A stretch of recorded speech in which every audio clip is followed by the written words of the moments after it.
ആവർത്തന പുസ്തകം അധ്യായം 10.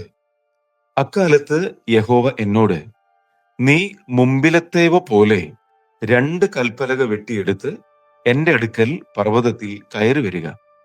മരം കൊണ്ട് ഒരു പെട്ടകവും ഉണ്ടാക്കുക. നീ ഉടച്ചു കളഞ്ഞ മുമ്പിലത്തെ പലകകളിൽ ഉണ്ടായിരുന്ന വചനങ്ങൾ ഞാൻ ആ പലകകളിൽ എഴുതും. നീ അവയെ ആ പെട്ടകത്തിൽ വെക്കണം എന്ന് കൽപ്പിച്ചു.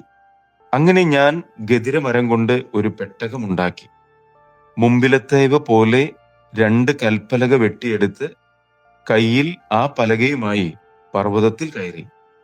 മഹായോഗമുണ്ടായിരുന്ന നാളിൽ യഹോവ പർവ്വതത്തിൽ തീയുടെ നടുവിൽ നിന്നു. നിങ്ങളോട് അരുളി ചെയ്ത 10 കൽപ്പനയും യഹോവ മുമ്പിലത്തെ എഴുത്തുപോലെ പലകകളിൽ എഴുതി അവയെ എന്റെ പക്കൽ തന്നു. അനന്തരം ഞാൻ തിരിഞ്ഞ് പർവ്വതത്തിൽ നിന്ന് ഇറങ്ങി ഞാൻ ഉണ്ടാക്കിയിരുന്ന പെട്ടകത്തിൽ പലക വെച്ചു. യഹോവ എന്നോട് കൽപ്പിച്ചതുപോലെ അവ അവിടെ തന്നെ ഉണ്ട്.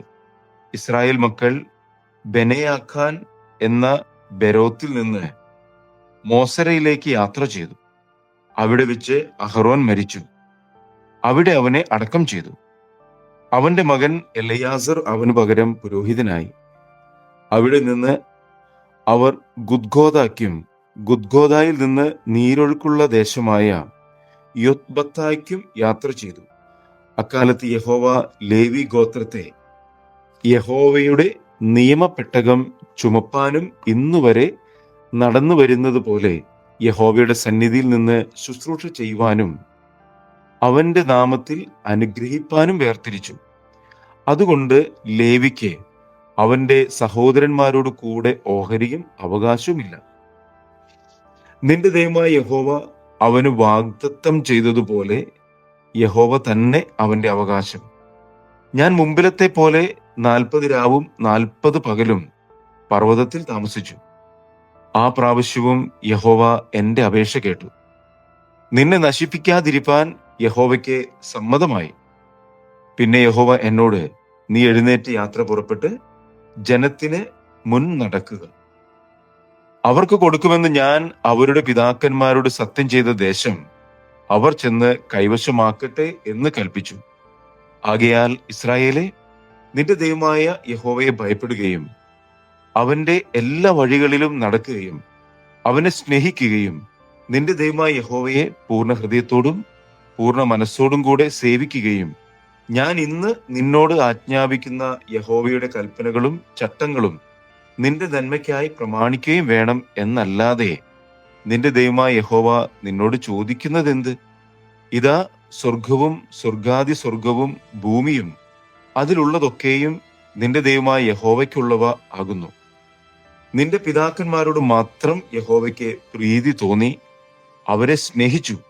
അവരുടെ ശേഷം അവരുടെ സന്തതിയായ നിങ്ങളെ ഇന്നുള്ളതുപോലെ അവൻ സകല ജാതികളിലും വെച്ച് തിരഞ്ഞെടുത്തു. ആകയാൽ നിങ്ങൾ നിങ്ങളുടെ ഹൃദയത്തിന്റെ അഗ്രചർമ്മം പരിച്ഛേദന ചെയ്യുവിൻ. ഇനിമേൽ ദുശാഠ്യമുള്ളവരാകരുത്. നിങ്ങളുടെ ദൈവമായ യഹോവ ദേവാദി ദൈവവും കർത്താദി കർത്താവുമായി വല്ലഭനും ഭയങ്കരനുമായ മഹാദൈവമല്ലോ. അവൻ മുഖം നോക്കുന്നില്ല, പ്രതിഫലം വാങ്ങുന്നതുമില്ല. അവൻ അനാഥർക്കും വിധവമാർക്കും ന്യായം നടത്തി കൊടുക്കുന്നു. പരദേശിയെ സ്നേഹിച്ച് അവന് അന്നവും വസ്ത്രവും നൽകുന്നു. ആകയാൽ നിങ്ങൾ പരദേശിയെ സ്നേഹിപ്പിൻ. നിങ്ങളും മിസ്രയീം ദേശത്ത് പരദേശികളായിരുന്നുവല്ലോ. നിന്റെ ദൈവമായ യഹോവയെ നീ ഭയപ്പെടണം, അവനെ സേവിക്കണം, അവനോട് ചേർന്നിരിക്കണം, അവന്റെ നാമത്തിൽ സത്യം ചെയ്യണം. അവനാകുന്നു നിന്റെ പുകഴ്ച, അവനാകുന്നു നിന്റെ ദൈവം.